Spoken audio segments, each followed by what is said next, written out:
Hey, welcome to my basement, everybody. We are going to have an incredible show today. One of my good friends in the industry, he's a broadcaster, he's a podcaster, he's done a lot of television, he's an actor, and he is a host working with CNET right now. We're going to find out all about what he's been up to, and of course, we worked with him on Reviews on the Run. I love this guy. He's a terrific dude. Jeff Cannata joins us right now. Jeff, thank you so much for appearing on Vic's Basement.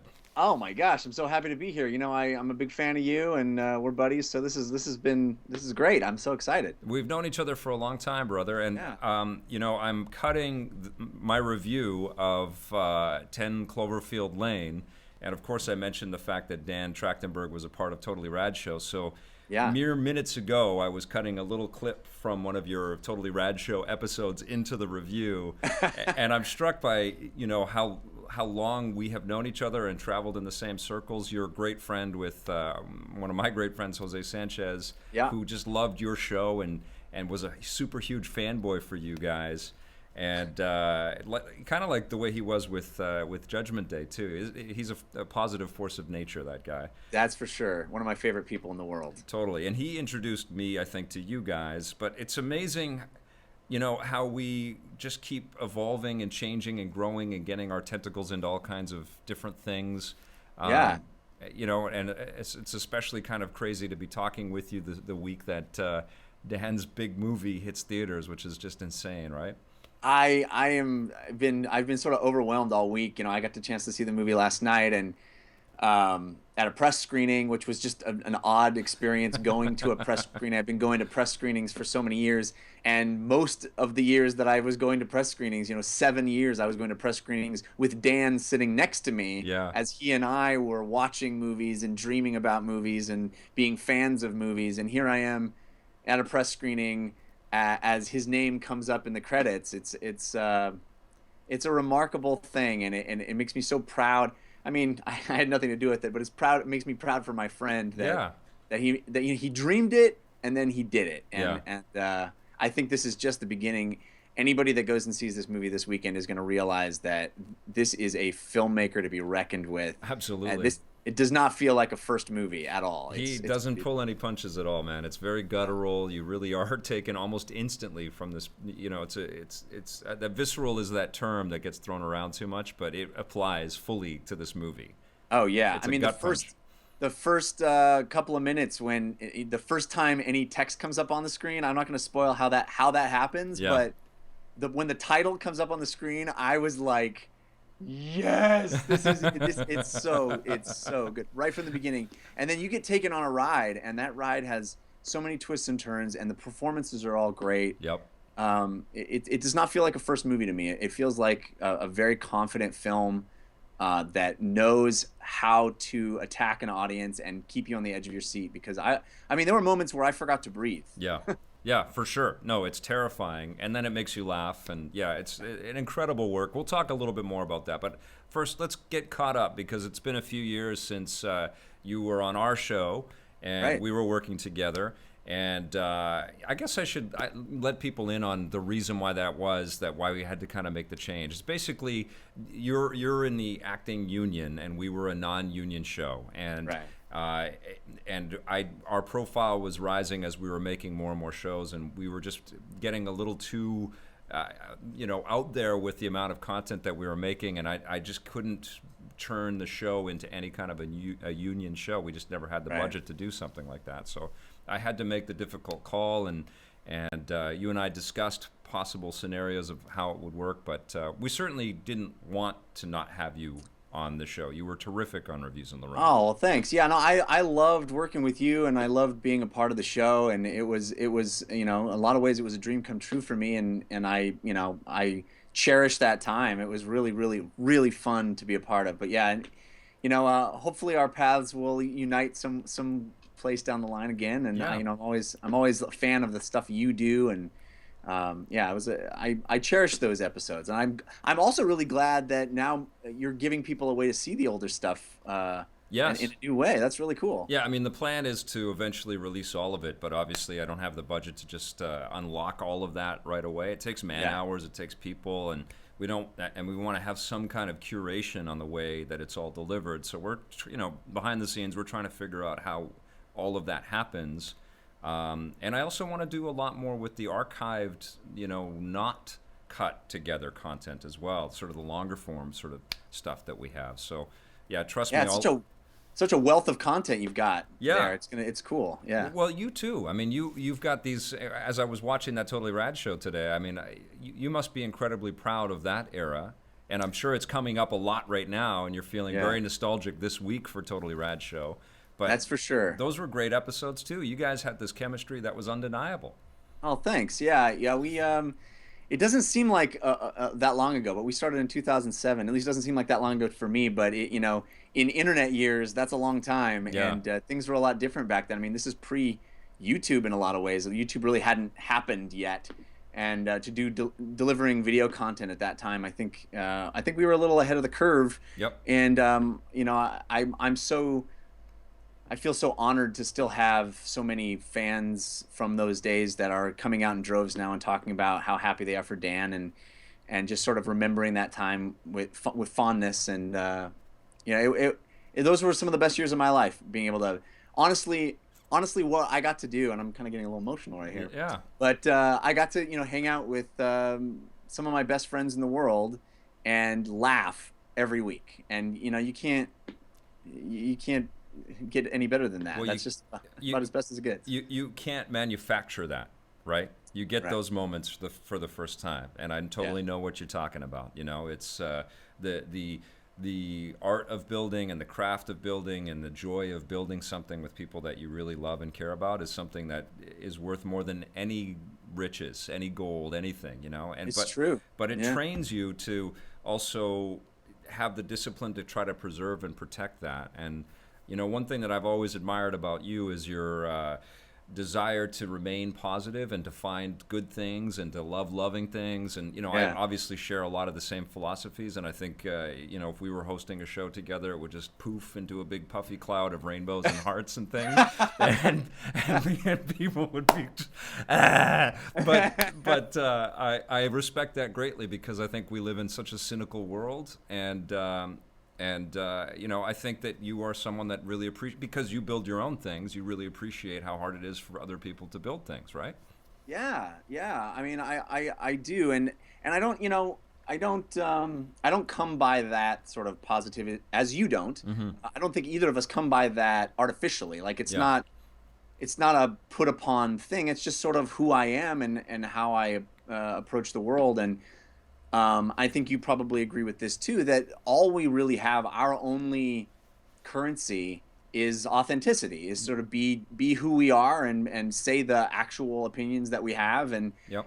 people find value in that. So that's what I really try to protect is how I feel about something, and not allow outside influences to sort of encroach on that, or feel like I've been doing it so long that now I feel cynical about it. But those are the things you protect against. But getting excited about things and wanting things to be great, I come by that naturally, as I think you do. Yeah, and you got to applaud that. And honestly, what entrepreneur at any stage or any industry, any sort of source of manufacturer doesn't have optimism oozing out of them? I mean, it's all Sure. just trying to see if the impossible can become possible. And Yeah. no, I have great admiration for how that exists, and it certainly exists in you. I see it in a lot of YouTube creators. I certainly cast people and have asked people to join our programming. If I can see a sense of that in them already, that ability to be self-motivated and their own entrepreneur kind of philosophy, I think that's really important. But let's talk about you in 2006, before the Totally Rad show got off the ground. How did you meet Alex and Dan and sort of, because I believe, and correct me if I'm wrong, but that was kind of your first kind of super public foray into the space that we are both currently enjoying right now. Yeah. I mean, I had been acting mostly on stage, but I'd done a bunch of soap opera, like a few episodes here and there of soap operas at that point. So, I was living in Los Angeles. I was working, selling tickets to live venues, like working in a box office, selling tickets as my day job, and Yeah. auditioning during the day, and Yep. pounding the pavement. And through a friend of a friend, I kind of got invited through this email chain for a bunch of guys that were sort of had geeky interests, and all had never played Dungeons and Dragons before. So we were all, adults Yeah. who for some reason or another had never had a chance to play Dungeons and Dragons when we were kids, but always wanted to. Right. And this email chain went around, and ended up setting up a Dungeons and Dragons game. And we all met up, and Dan was there, and Alex was there, and a few other guys were there. And I only knew one other guy, but right from that first moment, Dan always talks about this. He said, I showed up and I was wearing a Superman shirt. Yeah. And he said, when I walked in the door, he knew he would like me. And it's the same thing. Like I knew immediately that I liked Dan and Alex, Yeah. and we all clicked. And It was at like a that Jerry Maguire moment.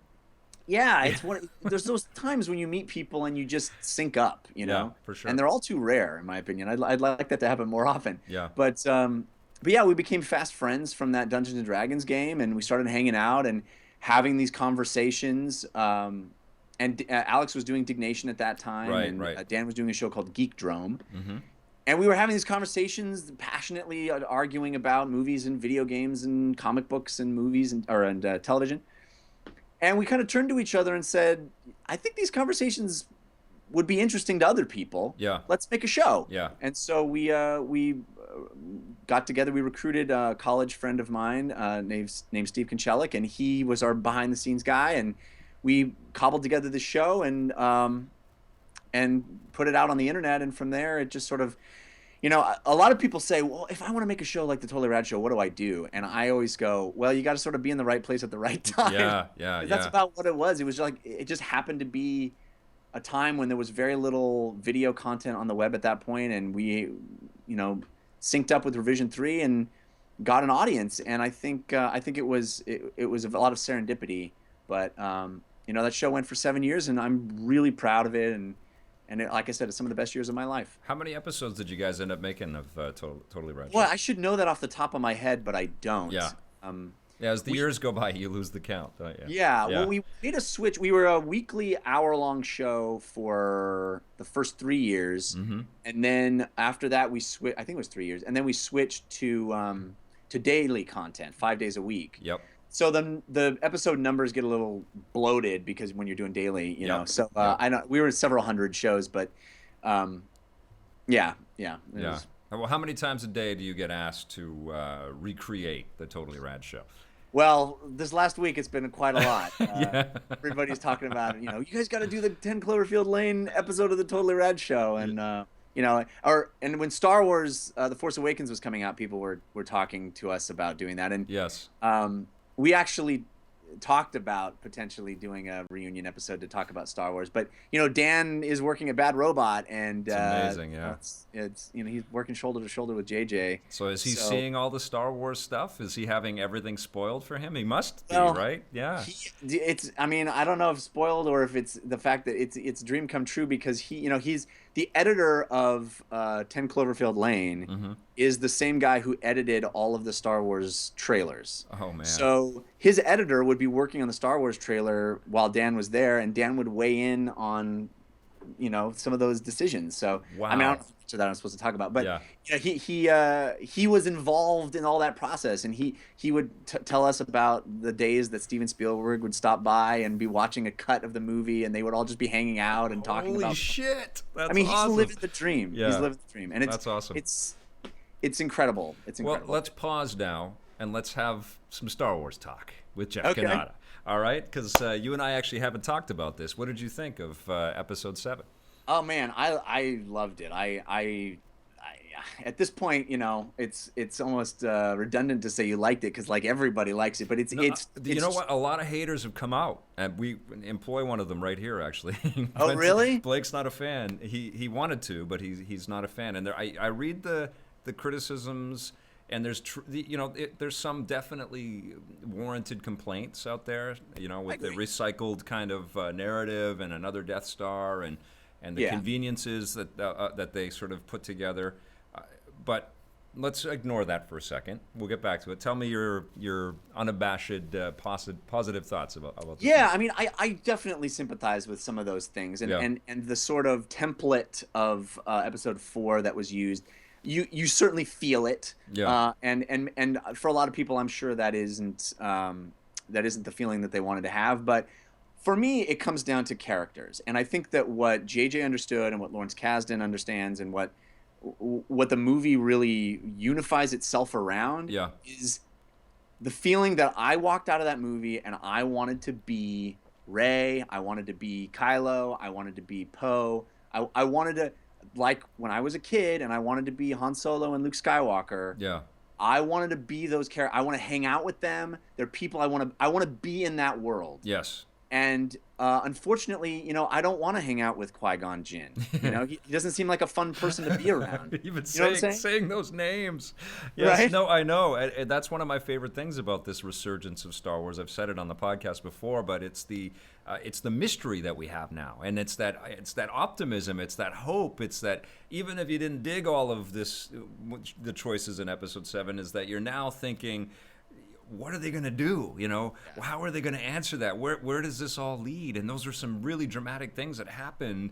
How did they answer? How do they beat that? Like, do they make their Empire Strikes Back? We weren't feeling that in the prequels. We were, looking at them like this, for like, oh my God. Yeah. Oh no, my soul.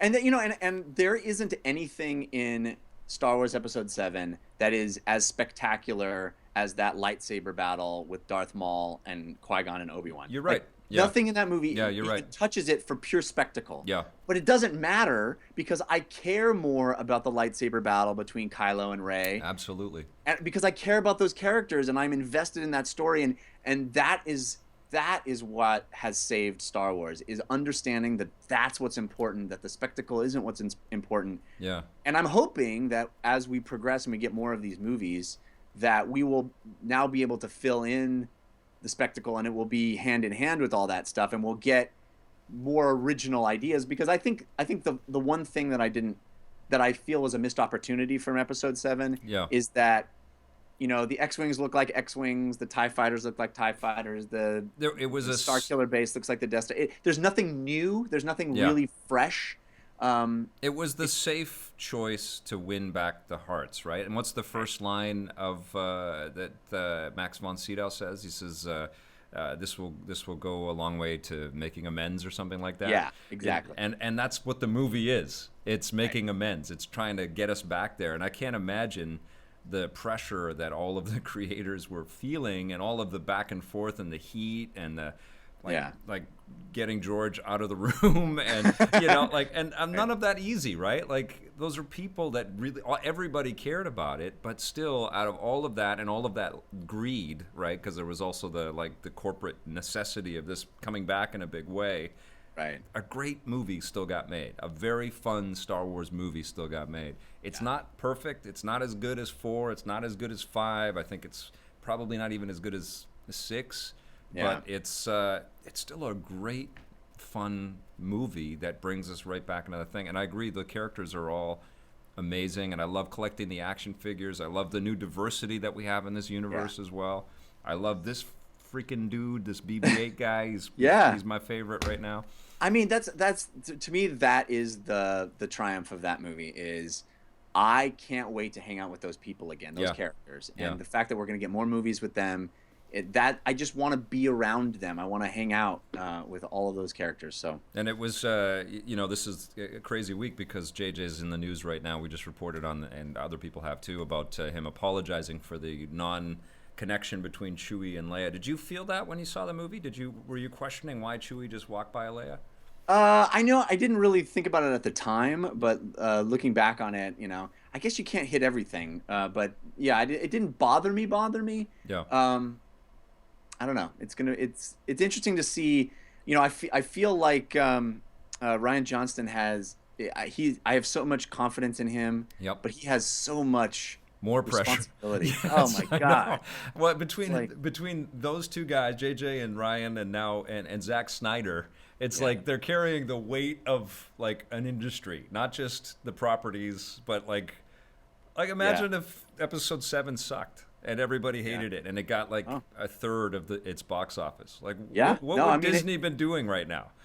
and it's so much more likely that it would have sucked. Like Yeah, it's so improbable that it was actually great. Like right. it's not an easy thing to serve all of the masters that movie had to serve and Yes. still be a great experience. So I mean, it really is a blessing for all of us to be able to have a Star Wars movie that brings it back. Yeah, big time. Okay, and the other big thing that came out of this, and I don't know if you thought this when you were watching Daisy Ridley as Rey, she's now being rumored to play Lara Croft in a new Tomb Raider movie. Yeah. Does that not fit? I mean, when I was watching her the first time, I was like, "There's our Tomb Raider right there."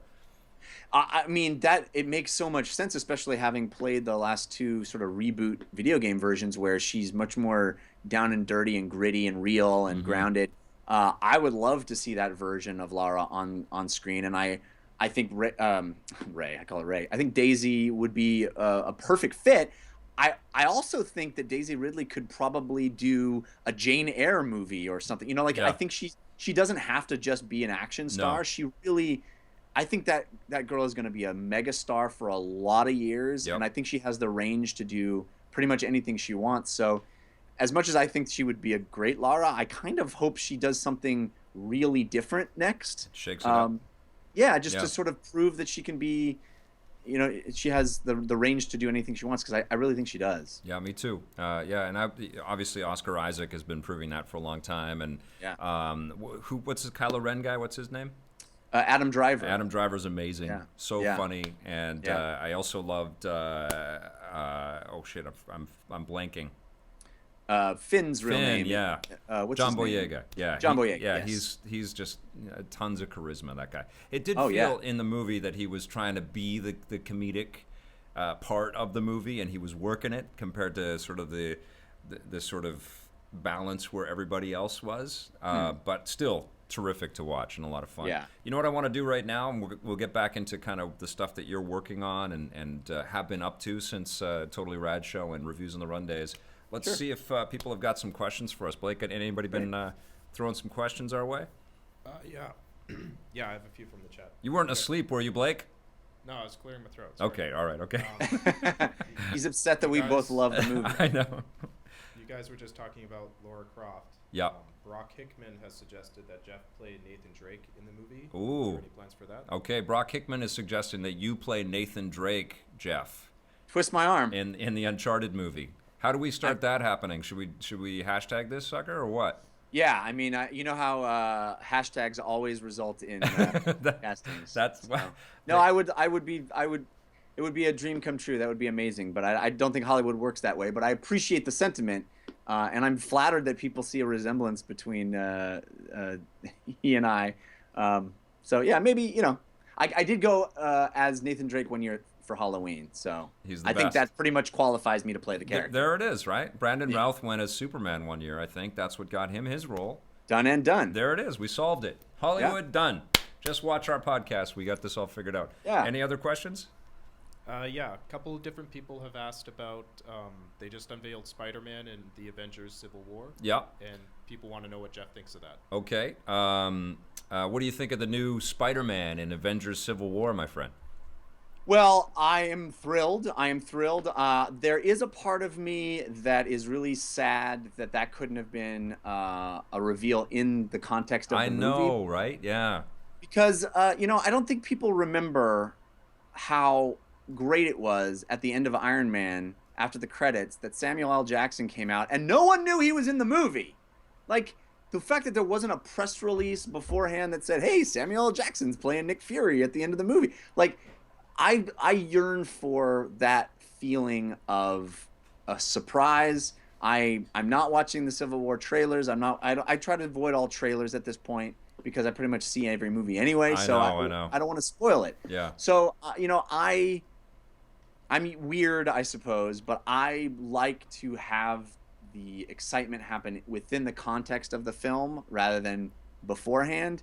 And as much as I'm thrilled that Spidey's going to be in Civil War, and I think he's essential Yes. to telling the story that happened in the comics, I wish that I didn't know it and that it could, because I can't I would just be out of my skin if that happened and I didn't know it was going to happen, Especially right? because we know why it's happened, right? Like Yeah, we know all of the deal and the machinations and all the right. money that's been sort of on the table to put Spider-Man back into this. Yeah, all of that Yeah. stuff kind of removes the magic, doesn't it? Now we know I I it's a completely monetary agree. thing. Yeah. It's like somebody reported on the fact that David Copperfield bought a box and he built a fake mirror in the side, and then he also, he got a lady who's short and a lady who's long, and then it's like, okay, well, in summer of 2017, go see him saw a lady in half. It's like, well, but you just explained to me the process by which he's preparing to do that. So I just want to go see him do it.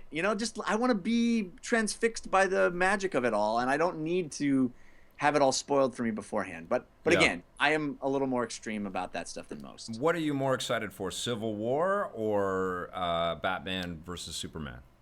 Well, I'm a Marvel zombie from way back, Okay. so for me, it's the make mine Marvel. And I think Marvel's universe is better. I was deeply disappointed by Man of Steel from a tonal perspective, Mm-hmm. so I have very high hopes that this movie redeems Man of Steel, but I fear that it won't. So I'm definitely much more excited about Civil War. I guess a lot of people feel that way about Man of Steel. I actually like that movie because it was so different than the Donner stuff, and I liked Yeah. the ballsiness of it. But I totally understand why people had reservations. I mean, Superman actually kills somebody in the thing, or appears to. It looks like they're bringing him back. And there was so much death and destruction from all the buildings going down. I get all of that. But I dig that there's a response kind of to that in the new movie. At least it appears so in the trailers. But that's what could be the really big surprise here, is that this actually turns out to be a terrific movie, and that could be incredible. You know? I'm rooting for it. I mean, I love Superman. I love Batman. I love the Marvel stuff from my youth more than DC, but I definitely have a soft spot for DC. I mean, there's Superman stuff all around my room, and I want those movies to be great, and Yeah. and I think that's why I was so disappointed about Man of Steel, because I had such high hopes for Man of Steel. I was ready for that movie Yeah, to talk just about an incredible trailer, right? When that first oh popped out, and the music was so oh. great. Yes, yeah, I just thought it couldn't go wrong, and yeah, I was shocked that it did. yeah, So for yeah. me. He's got a heavy hand, that Zack Snyder. All right. Any other questions at all, Blake? Yeah. Okay. I have another good one. Okay.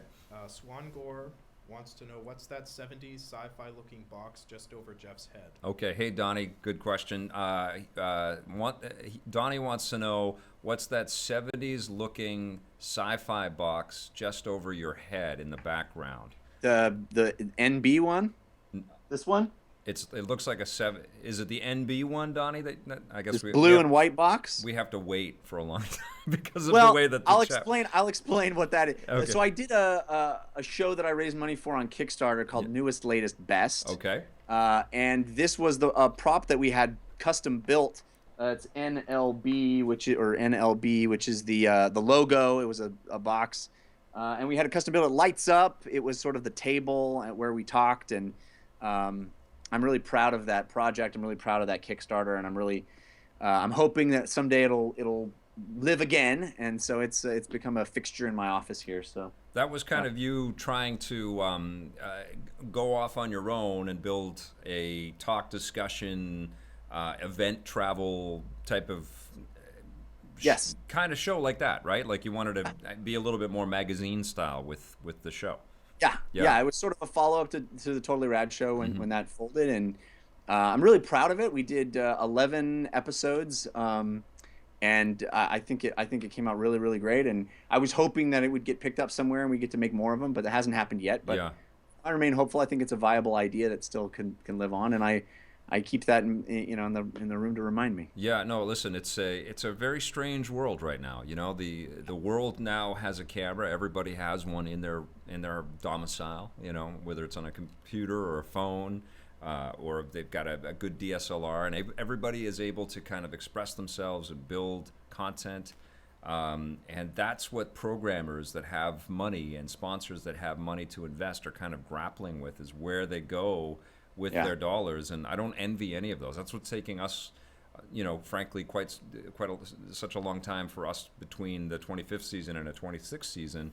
and it's a strange time. You know, it's Yeah. hard to get this stuff off the ground. It's really, you know, I'm sure you were as amazed as the rest of the fans around games and that kind of pop culture were when G4 looked like it was going to die, and then it eventually did die in 2012. You know, there's a lot of appetite for this material and a lot of appetite for discussion around this material, which is what all the YouTubers and the Twitch streamers are kind of proving out. But Yeah. finding the homes to program, you know, quality, well-produced content around this stuff is tricky. It's tricky. Absolutely. Yeah. Yeah. Because Yeah, people seem to be quite content with just watching, you know, one or two people in front of a home camera of some Yeah. kind, just talking about all of this stuff. Kind of the precursor, or you guys were kind of the precursor to this whole sort of revolution with the Totally Rad show. I guess maybe so. I mean, I don't think we ever anticipated this kind of thing, and we were certainly trying to create as close to a television show as we could. I mean, we had aspirations to create, you know, Electronic Playground. Mhm. We wanted that's the kind of show we were hoping to make, and I think we are a little old school enough to want it to be a real television show, you Yeah. know. And I think Yeah. and I still like that. I still love that aesthetic. Yep. I'm not. I mean, I watch my fair share of YouTube and I watch a bunch of Twitch streamers because I'm so addicted to Heroes of the Storm. But I also don't want to tune in to just see, you know, stream of consciousness necessarily, you know, into a webcam. I really do like things that have a little forethought and have a little structure and, you That know. are packaged Yeah. and aware of people's busy lives. Yeah. You know, totally. Yeah. I mean, there's a great joy out of this connection that we have with viewers and this instant kind of availability and the lower cost for production and the Yeah. access and the ability to send all of this stuff out is awesome. But yeah, there is definitely something to be said for tightening things up and packaging them and having a little bit more diversity. That's you know, frankly, that's what I'm working towards again, is to continue doing what we have been doing. Yeah. But it's tricky, man. Like, everybody is trying to figure out how this sort of moves forward and what people's they're trying to look 3 steps ahead of where we are today, and yeah, it's just a different world right now, you know. But I believe, and I think you still believe, because frankly, you're working on a magazine show right now with CNET, right? Tell us about. It's Tomorrow Today is the name? Tomorrow Daily. Tomorrow Yeah. Daily. Okay, tell us about the show. Yeah, it's fun. It's me and Ashley Esqueda on CNET, and we have kind of carte blanche to do what we want. So we talk about the things we're interested in, which is technology and gaming and pop culture, and it's a lot of fun. We do short episodes Monday through Wednesday, where we kind of hit the news in a real bite-sized way, and then we do a longer form show on Thursdays where we dive into those topics a little deeper, and we'll have a guest on to talk about cool stuff. In fact, in today's Thursday, today's episode, we interviewed Steve Wozniak, which was like a huge That's thrill awesome. for me. Yeah, I'd never met him before, and that was a total bucket list thing for me, because, I mean, it's not often you get to meet somebody that literally changed the world. Yeah. Um, And he and seems like a guy that doesn't have attitude around it, you know? He not just a shred of yeah, attitude. yeah, that's he cool. he is exactly what you hope he will be. That's He great. really his mind is constantly engaged and working. He's got tons of great stories. He's mischievous and full of life and energy, and he just looks like he's living the best life in the world. He just seems like the coolest guy. And almost every time I see him, he's got it's at an iPhone launch is when he pops up every year. Yeah. And he's got like 6 of them, and he's Yeah, he had a always backpack.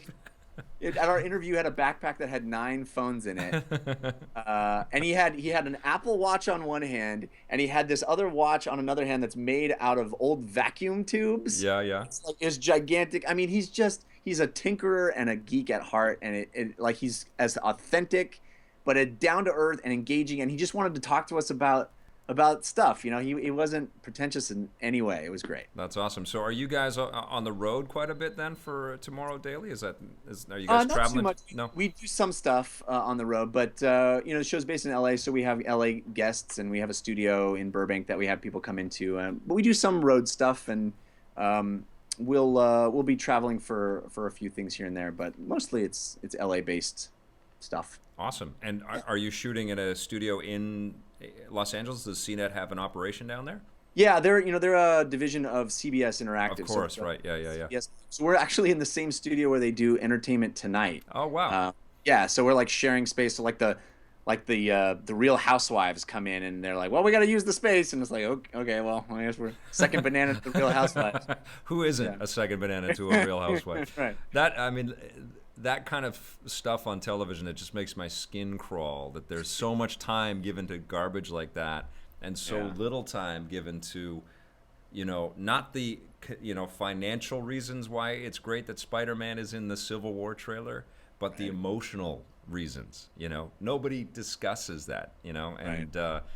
yeah, that drives me nuts. And I've said this to you before, that if I was running one of these networks, or if we had, a budget to produce more content, I would absolutely bring you into the fold to build whatever you want. I mean, I wanted to get EPN growing big enough that we could have revitalized the Totally Rad show and have all of you guys. Oh, man. But then 10 That'd be a dream Cloverfield, come true. then 10 That'd be amazing. Cloverfield Lane wouldn't have gotten made. Yeah, Dan doesn't need to do internet shows anymore. But I'm sure he would lend his support any way he could. He's a great guy, and yeah, I mean, I would, of course, yeah.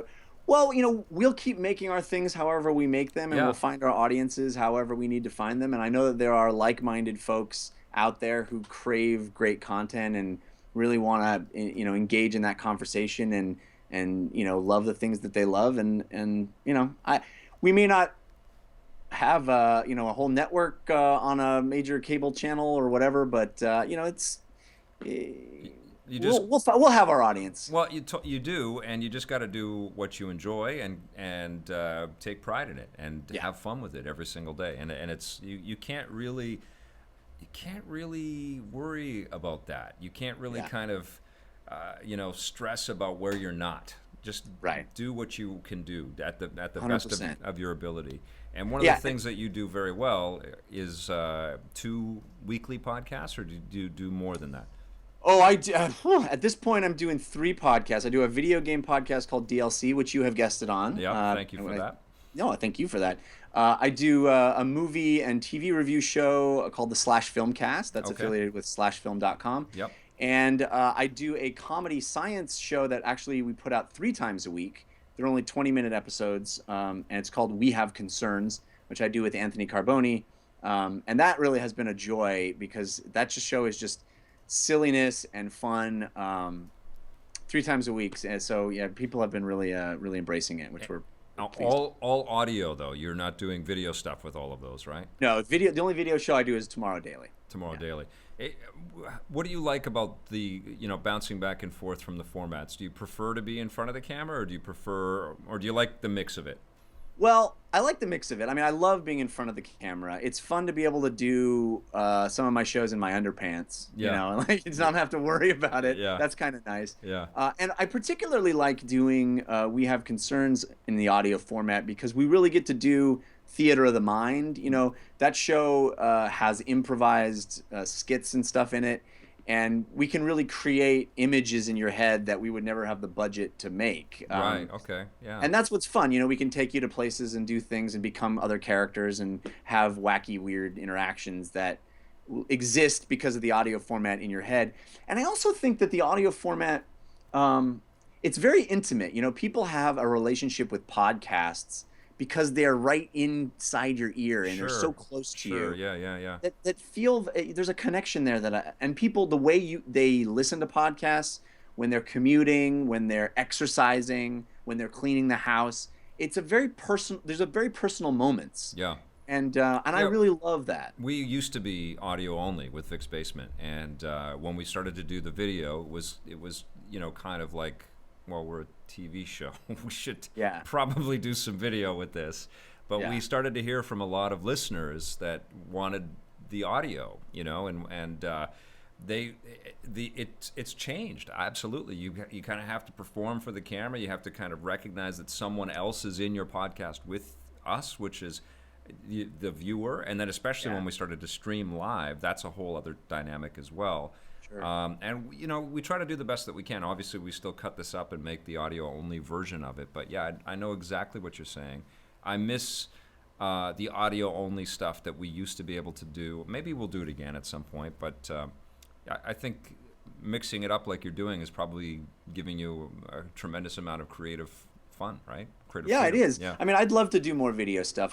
My heart is in video, and I love being in front of the camera. But yeah, for now, having that flexibility is really fun. And I as a fan of audio podcasts myself, I like to be able to think that I'm the person that somebody pops in their ear to help them get through, an exercise routine, or Yeah. a run around the block, or try to get them through that horrible commute that they have to do on the way home, because I use them for that myself. So I like being that service to people. Yeah, that's awesome. Listen, I had this kind of a deep thought the other day, because you do this stuff long enough and you question your life. What am I contributing to the world? Like I've always been a nerd. I've always loved this stuff and making this content.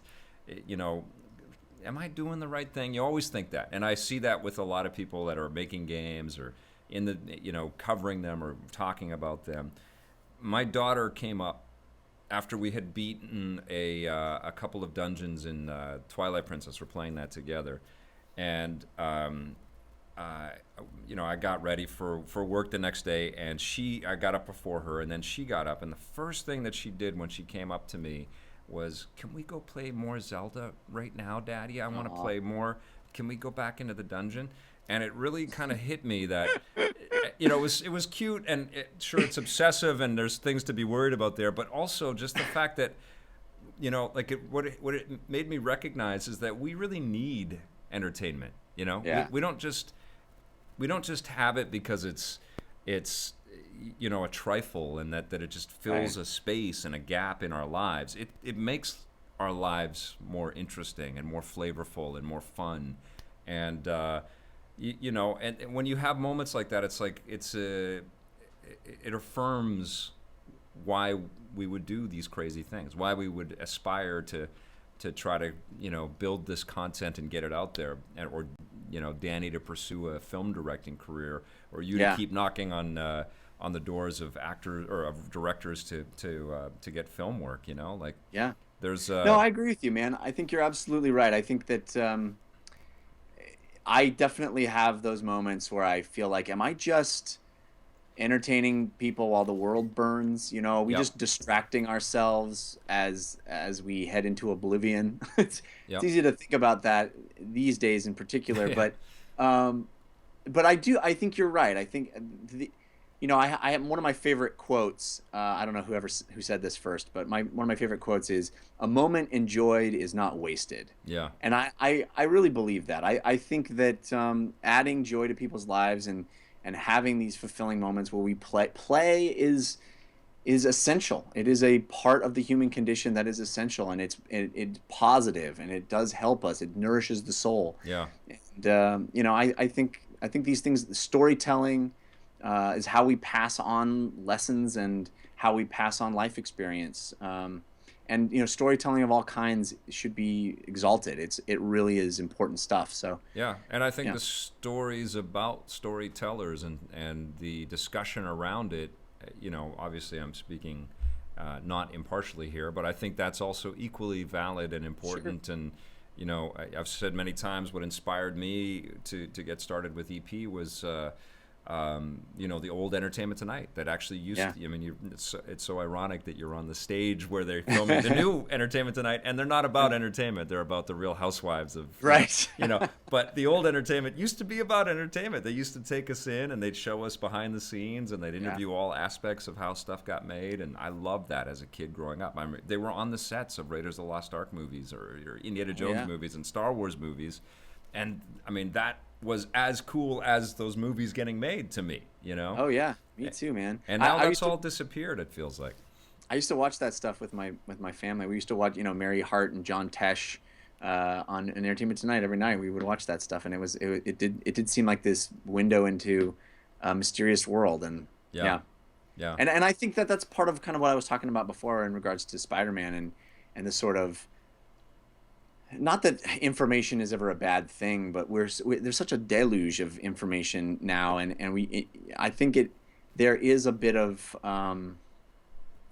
fatigue when it comes to sort of just knowing so much about so many things, and Yeah. there's no room for magic and mystery, and Yep. I don't know.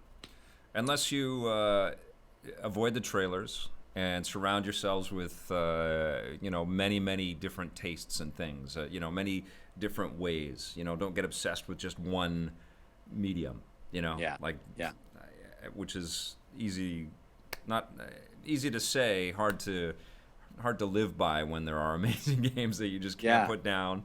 You mentioned what is it? The Heroes of the Storm is that you're Oh man, addicted I'm to? addicted to that Yeah. game completely. Oof. What do you think of this new free-to-play culture that we are currently existing in the video game space? Well, it's certainly a double-edged sword. Yeah.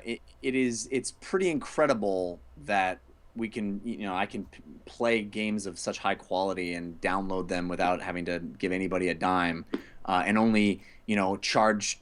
I'm only charged for things that I like and want to give money toward. I've spent a heck of a lot of money on Heroes of the Storm, but I Yeah. don't.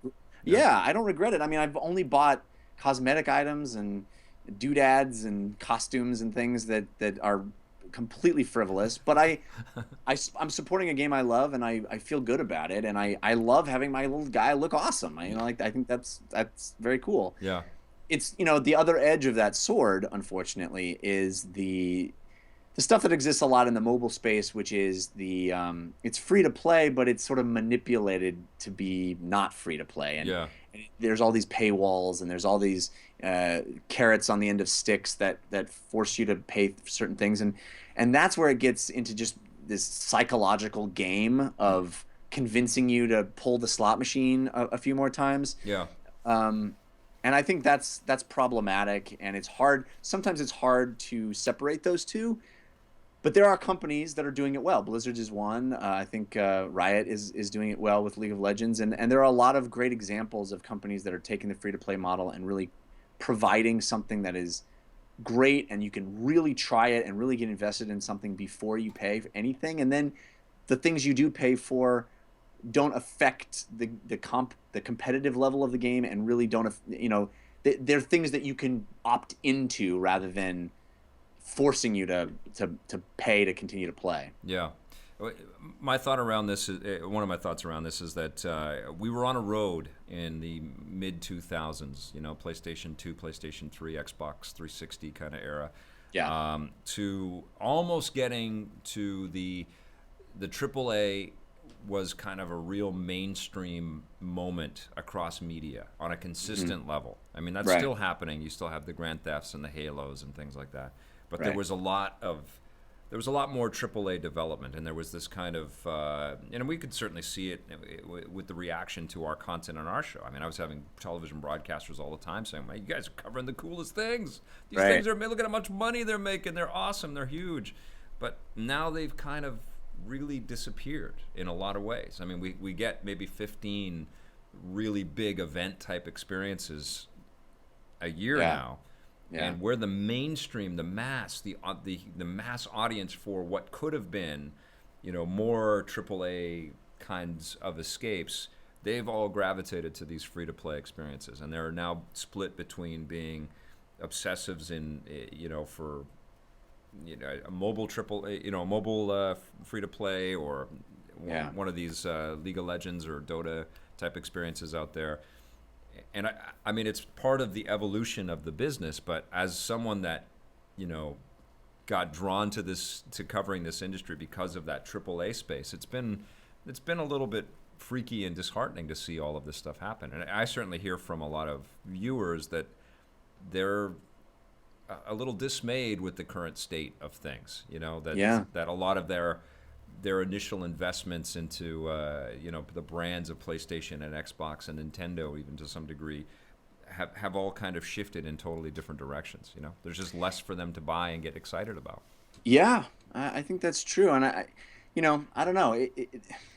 It's a complicated tapestry out right now, because Yeah. there's also all this energy in the independent space that I find really invigorating and Sure. fun, and so many cool new ideas happening there, and the accessibility for, on the Steam store, for example, of just how many things you can play that would never have been able to be sold before, Right. because they weren't AAA, because they didn't have a marketing machine behind them. But there is that barrier has been removed. I think that's cool, but I totally sympathize with what you're saying, and I agree. It's hard. I'm very bullish on virtual reality, Yeah. and I think that if it takes off, and certainly there are lots of indicators that it may be a slow thing to take off. Chief among them, the cost. Yeah. But I have enjoyed the experience in VR so much, and I'm so excited for it, and I really think that it could be something, because there's not going to be any kind of Twitch channel where you can watch somebody play in VR that's going to give you Unless the you same have experience, yeah. right? And there's not going to be any. It has to be a first-person experience. You're not going to be able to watch a video and understand it. You're not going to be able to.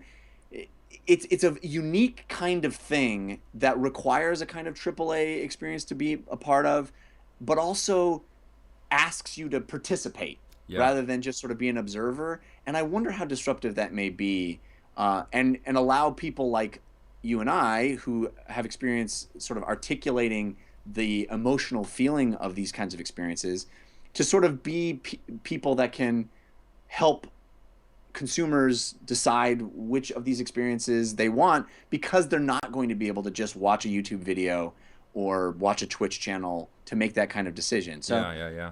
I don't know. It's going to be an interesting thing to see what VR does to the market. That is an excellent point, absolutely, and yeah, I mean, I think that's going to disrupt. I mean, that Twitch/YouTube of VR, someone's got to be working on that right now, But the only way you'll be able to appreciate those vids or that content that gets made is by actually wearing VR sets, Yeah, no, Yeah. it is very fractured and wild and crazy, and it kind of explains the kind of fractious way that we are working right now too, just this kind of like in little bits and pieces, and with cobbled together technologies, and just trying to figure it all out. It's kind of crazy. Yeah. Well, everybody's Yeah. in the same boat. It's Yeah. like nobody's quite sure what's next. But Yeah. I'm excited. As somebody who loves games, there's so much great stuff, and there's so much energy there. And I think as we make efforts into creating a more diverse group of people who make games, I think, and these tools get simpler and more accessible and more widespread, and I think you'll get artists who choose to use video games as their medium. Yep. Whereas, when we were growing up and first starting covering games, it really was only technical people that could make video games. Yeah, right. Yeah, and I think and the industry perceived itself like that as well. Yeah. I'd visit these studios, and they were like, I don't know, like they could be making word processing software. Right. They were these technology companies as opposed to an entertainment company. That was one of the things that I really struggled with in the early days of Electric Playground. I'd go to these companies and I'd like, God, could you put some goddamn art on your walls, please? Like, let's make this look good for television, You guys make things that emotionally connect with people. It's not just numbers here, But you're right. But I think that's changing, and that's evolving, and because the barrier of entry is being removed, and people are able to use the tools without having to understand how they work, Yeah. And it's the same thing. It's very comparable to filmmaking, the accessibility of the tool set, and you don't have to understand the inner workings of photography. I mean, it helps, but you don't have to create a film at this point. Right. And I think that that's going to be the same thing with video games, where you're not going to have to actually know how to program something. You just be able to use the tools to create something that's artistic. And I think that is going to make games much more interesting and for a wider audience, by a wider audience. What are you playing right now? What's been occupying your time other than Heroes of the Storm? Enough of the plug for that game, all right? A lot of that, okay. But also the Division. Yeah. I'm really hooked on the Division. I'm so pleased. It's an excellent game. Yeah. Every indication was that it was not going to be good. Mm-hmm. The constant delays, the weird teams that were being, used for it, how long it took when we first heard about it to when it's coming out. Yep. It just really felt like they weren't quite sure what they wanted to make, and the result couldn't be more different from that. It really does feel like the game I was hoping it would be. Yeah. And it's super fun. It's a great, interesting world to be a part of. The shooting is fun. The MMO aspects are great. I'm really digging it. Have you done the second screen stuff with that game? Did they still employ that? I haven't even picked up a tablet or downloaded an app around that. I don't think that's in the game. Okay. I know they made a big deal about that a few years ago. They did, yeah. I don't think that exists in the game. I don't think that Okay. made it to the game. Okay. Yeah, terrific I could be games. wrong. So has that occupied all your space then? There's nothing else that you've been playing? Did you play Firewatch? I loved Firewatch. Yeah, Yes, that's right up your alley. very much so. Yeah. Yeah, I loved it. What else have I been playing lately? I was getting into a lot of different things. Gosh. Oh, the Flame and the Flood I thought was quite good. It's a survival game. I really liked that. Something else just recently that I played that. Did you check out Adrift? I saw that Anthony Carboni went and visited with Adam Orth to take a look at Adrift. I'm looking forward to that game in a big way. Yeah, it looks great. No, I didn't get a chance to go with him for that. I mean, any VR experience, I'm super excited for. Have I you got a got chance- some of the rigs in your house already? Have you got some? Have you got an Oculus? Yeah, but I pre-ordered both of them because Yeah. I'm that guy. Oh, But Jesus Christ! yeah, Your feel poor guilty. wife. yeah, don't tell her. Is she joining in on this stuff with you? Like, is this going to be a house full of geeks and fans for this stuff? I mean, she's always up to try stuff. She's not a gamer per se. Yeah. I'm very interested to have her try the VR because I think I'm just very curious how she's going to embrace that. Yeah. We play a lot of board games. You can see all the board games behind me. We play a lot of board games together, and she's always game for that. And I love playing tabletop stuff with her because she's so smart. She whoops my butt. But So from 2006, when you hadn't played a game of D&D before as an Yeah. adult human, yes. now you are, a full-on evangelist for board games out there. You're quite renowned for your tastes in and your passion for board gaming. Yeah. Is that all out of that social kind of connection that you had from those early days when you met Alex and Dan and 100%. Yeah? 100%. Yeah. Yeah. I mean, from there we went to Munchkin first, and then things sort of just exploded from there. I went to Settlers of Catan, and it was like, oh, there's all these European board games out there, and you can see the results. I mean, there's shelves on every wall that are full of. there's more board of those than video games up there, man. It's yeah, amazing. I see a it's Dreamcast frightening. box up there. Very good. Yeah, Bravo. we got Dreamcast. We got the PS3 is up there. Xbox 360. It's my I have my 3DO in the closet. Nice. Because I paid money for that thing. You don't just play a geek on TV. You are a tried I'm and true authentic, geek. baby. Yeah. Well, it's almost at 4:00 here, and I don't want to keep you for too long. I know we could go and talk forever, man. It's always Yeah. enjoyed talking with you, but I have to ask if there are any more questions from the chat, my friend. Cool. Yeah, I have a few, Vic. Yeah. Okay, go for it. You guys mentioned earlier that you like streaming because you can do it with your pants off. Yep. Ton de Garosa wants to know if Jeff is wearing pants right now. Oh, Ton Grosso wants to know if you are wearing pants right now because you expressed how you enjoy streaming without your pants on. I will plead the fifth on that. Okay. No pants. No pants. Am I wearing pants? Can they see if I'm wearing pants? I'm not wearing pants either. Okay, another question? If you can have a job where you don't have to wear pants, I think you've won. You're winning, right? Yes, Yeah. absolutely. Absolutely. Okay. D9000 wants to know what are Jeff's top 5 movies of 2015? Oh, good question. D9000 wants to know your top 5 movies from 2015.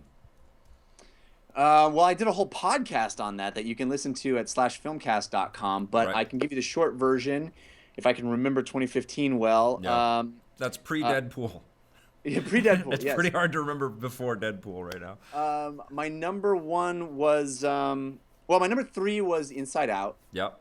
My number 2 was The Revenant, and my number 1 was Mad Max Fury Road. Awesome choices. Yeah. Awesome. What did you think of Civil War or the Avengers: Age of Ultron? I liked it. I understand a lot of people were disappointed by it. I had a great time. I'm such a Marvel Me too. Yeah. freak Yep. that just the scenes of all of them interacting and doing the cool thing. Vision it's like, floating into the building. It was just like Come blew my on. mind. Stuff I just couldn't believe I was watching. And that's what I love that movie. I've seen it like 3 or 4 times. I absolutely freaking love that movie. I can't wait to see how this massive 68 superhero Avengers climax ends up sort of turning out. It's ridiculous. The fact that we are in a reality where that's happening, it almost makes me feel like I found a genie when I was 10, and Yes. you know, I don't even understand how. Supergirl and the Flash on TV everywhere, and Arrow and Agents of and Daredevil's in like 2 weeks, and I know crazy. it's insane. Like, we are so lucky to Yes. be in this time period. And the fact that there's new Star Wars movies, it's like the reality that I dreamed of was made manifest somehow. When I was 12 years old, I just forced this into existence. Yeah, this is why I said I was at Disneyland not too long ago with my kid and my wife, and like, I really want Disneyland to put up a statue of Stan Lee and to put up a statue of George Lucas. I feel like it's imperative that, because they're pillars of what Disney has to offer now.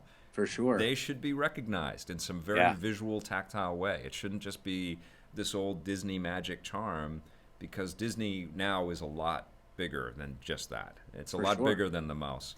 But anyways, let's get one more question, and I think we got to call it a day, my friend.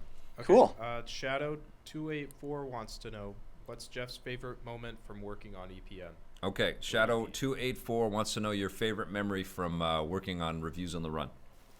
Oh my gosh. My favorite memory was going to Fan Expo.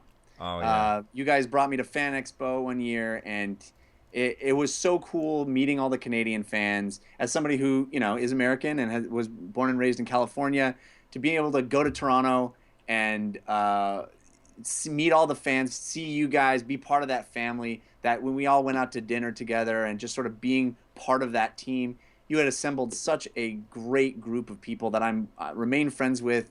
All of those people. I just had Steve Tilley on the show recently, and there's so many of those people have become dear friends. And to be up there in Canada with that group, it was a blast. Yeah, it was awesome, man. And hopefully I'm able to recapture a little bit of that. It's probably going to evolve and change like it always does, but yeah, that's my greatest joy about being able to do what I've done, is to bring awesome people aboard like yourself, you know. And Jeff, it's incredible to have you on the show. We're going to definitely do this again. You are a very like-minded nerd, and I love talking with you. And likewise, my friend. Yeah, best of luck in 2016 with all the stuff that you've got going on, and I can't wait to see you. I'll probably see you at GDC next week, which will be great. Sounds good. All right. Yeah, thanks, Vic. I appreciate it. It was so much fun. Take care, brother. All right. That was Jeff Cannata. He is a force to be reckoned with in many areas of media, and always a welcome guest on this show and a big part of the EPN family. And that was wonderful. So we'll have some more content for you, probably from GDC next week. But thanks everybody for watching. We'll see you next time. Stitcher!